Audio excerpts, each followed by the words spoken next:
ఢిల్లీ పర్యటనలో ఉన్న BRS working president KTR తాజా రాజకీయ పరిస్థితులపై కీలక వ్యాఖ్యలు చేశారు. సర్వేల గొడవపై తనదైన శైలిలో స్పందించారు.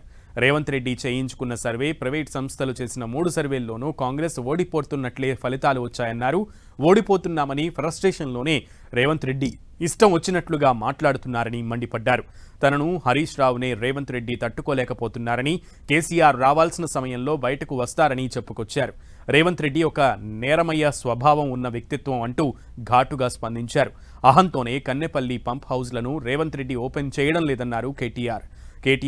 కేసీఆర్కు పేరు వస్తుందనే కారణంతోనే రైతులకు నీళ్లు ఇవ్వడం లేదని ఆరోపించారు. కేటీఆర్ ఢిల్లీకి వచ్చినప్పుడు నేషనల్ డ్యామ్ సేఫ్టీ అథారిటీని కలిసి నీళ్ల విడుదల విషయంలో ఎందుకు చర్చించలేదని ప్రశ్నించారు.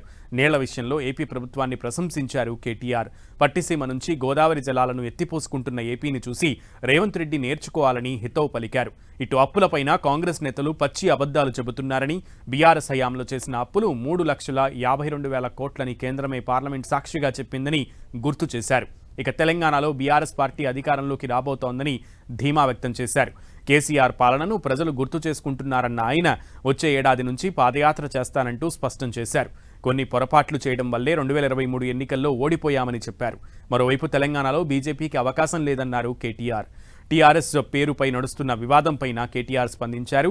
టీఆర్ఎస్ అనేది తమ పార్టీ అస్తిత్వమని, టీఆర్ఎస్తో తమ అనుబంధం 22 ఏళ్లని గుర్తు చేసుకున్నారు. ఇంగితం లేకుండా కొందరు తమకు కేటాయించాలని కోరుతున్నారని మండిపడ్డారు.